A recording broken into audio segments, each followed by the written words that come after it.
झांसी सदर बाजार थाना क्षेत्र में पुश्तैनी मकान पर कब्जा को लेकर विवाद हो गया। सूचना पर पहुंची पुलिस ने दोनों पक्षों को अपने अपने दस्तावेज लाकर थाना आने को कहकर मामला शांत करा दिया है। जानकारी के मुताबिक सदर बाजार के पन्ना लाल धर्मशाला निवासी विकास गोयल ने पुलिस को सूचना देते हुए बताया कि पुश्तैनी मकान का न्यायालय में मुकदमा चल रहा है, जिसकी सुनवाई की अगली तारीख अगले माह में लगी है।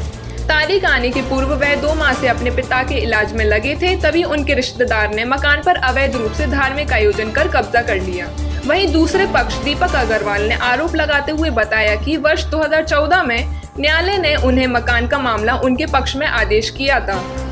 उसी आदेश पर वह उस मकान में रह रहे हैं। वहीं विकास का आरोप है कि 2014 के आदेश पर उन्होंने उच्च न्यायालय में अपील की थी, जिसकी सुनवाई चल रही है और हाई कोर्ट से स्थगन का आदेश दूसरा पक्ष को लेकर आया था।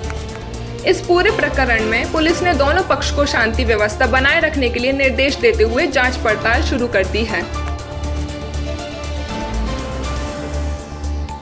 भाई साहब, क्या है पूरा मामला ये है भाई साहब, हमारी दादी हैं श्रीमती बनारसी देवी अग्रवाल।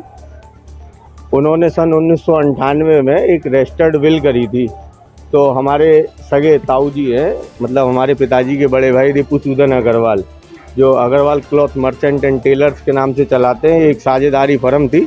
तो हमारे पिताजी ने इनसे रजिस्टर्ड साझेदारी है हमारी फर्म में। तो इन्होंने क्या करा, 420 करके सन 1990 में एक फर्जी वसीयत हमारी बनारसी देवी दादी के नाम पे बना ली थी।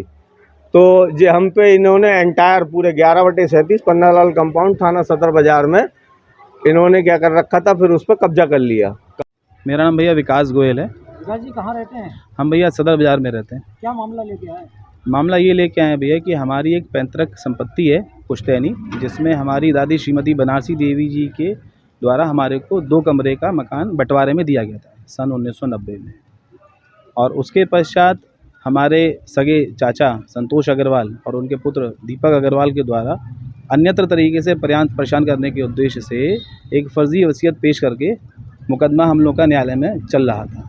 उस न्यायालय में मुकदमे के चलते आज का डेवलपमेंट ये है कि न्यायालय के द्वारा यथास्थिति का आदेश हमारे को दिया गया है, जिसमें हमारे चाचा और उनके पुत्र एवं न्यायालय के द्वारा हमारा कब्ज़ा माना गया है उसमें, और उसके मालिकाना हक को लेकर अभी तक मुकदमा विचाराधीन है, जो कि एक जिला जज न्यायालय झांसी में है। और जिसके चलते हमारे चाचा ने हमारे उस आदेश के अगेंस्ट में हाई कोर्ट से एक स्टे ले रखा है, जिसके चलते नीचे अदालत की प्रोसीडिंग आगे नहीं बढ़ रही है और आए दिन उस मकान पे कब्जा करने का प्रयास करते हैं। अभी विगत 2 माह से मैं अपने पिताजी के ऑपरेशन के सिलसिले में व्यस्त हूँ।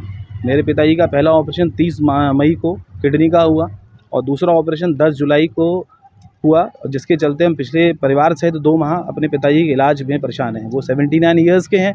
इसी मौके का लाभ उठा करके इन्हीं दोनों के बीच में उन्होंने हमारे उस मकान का ताला तोड़ करके अनधिकृत रूप से प्रवेश करने का प्रयास किया। और आज मेरे को जानकारी में आया, हमारे मिलने वालों ने बताया कि आपके उस मकान में अपने कब्जे को साबित करने के उद्देश्य से उस मकान पे वो एक पूजा का कोई कार्यक्रम कर रहा है और धर्म की आड़ में, जिससे लोग पूजा के कार्य में बाधा न डाल सकें और उसका कब्जा उस पर साबित हो जाए। अतः इसी के अनुपालन में हम थानाध्यक्ष महोदय सदर बाजार के पास आज प्रार्थना पत्र लेके यह आए हैं और मैंने उनके समक्ष अपने सारे प्रार्थना पत्र, न्यायालय के सारे समक्ष आदेश उनके समक्ष रखे हैं। और वो वहाँ मौके पे गए और मौके पे वहाँ जाने के पश्चात उन्होंने पुलिस के साथ भी काफ़ी अभद्रता करी। हमारे साथ भी उनके पिताजी ने काफ़ी गले गलौज करी है। 112 भी आई थी? जी साहब, 112 को भी सूचित किया था हमने, तो 112 भी मौके पे वहाँ आई थी और उनके द्वारा उनको सब कार्यक्रम करने के पश्चात थाने बुलाया गया। तो उन्होंने बड़ी अभद्रता के साथ में कह दिया कि मैं कार्यक्रम समाप्त होने के पश्चात वहाँ पर आऊँगा। हमारी जी साहब, ये संपत्ति कहाँ? ये संपत्ति साहब सदर बाजार में पन्ना लाल कंपाउंड में हमारा पुश्तैनी मकान है, वहाँ पर स्थित है ये। दबंग के लिए साहब ऐसा है कि हमारे इनका कुछ इतिहास बताते चलें। इनका पूर्व में इतिहास रहा है कि महिलाओं के बलात्कार अपहरण के मुकदमा इनके ऊपर चल चुका है और उसके पश्चात कई मुकदमे इन पे विचाराधीन है। कैंटोनमेंट का एक कर्मचारी जिसको उन्होंने मार दिया था और अपने प्रभुत्व का यूज़ करते हुए, अपना राजनीतिक प्रभाव यूज़ करते हुए इन्होंने उस मुकदमे को एक्सीडेंट में कन्वर्ट करा दिया और उसके पश्चात उस मुकदमे में इन्होंने सामने वाले पक्ष को धमकी दी न्यायालय से जजमेंट इनके अगेंस्ट में हुआ। इनके पास ना तो गाड़ी के कागज़ थे। न्यायालय ने 18 लाख रुपए इनके खिलाफ आदेश जारी किया कि आप इनको मुआवजे के रूप में दें, इन्होंने जो कि आज तक नहीं दिया। उस परिवार को थाने में तहरीर दे दी। हाँ, मैंने थाने में तहरीर दे दी है। किसके खिलाफ दी? मैंने तहरीर अपने चाचा संतोष अग्रवाल और उनके पुत्र दीपक अग्रवाल के खिलाफ तहरीर दी है, और उनके साथ अन्य जो उनके रिश्तेदार हैं और जो अज्ञात लोग जो उनके साथ में, जिनको मैं शिनाख्त कर सकता हूँ, देखने में पहचान सकता हूँ, उनके खिलाफ मैंने प्रार्थना पत्र दिया हुआ है।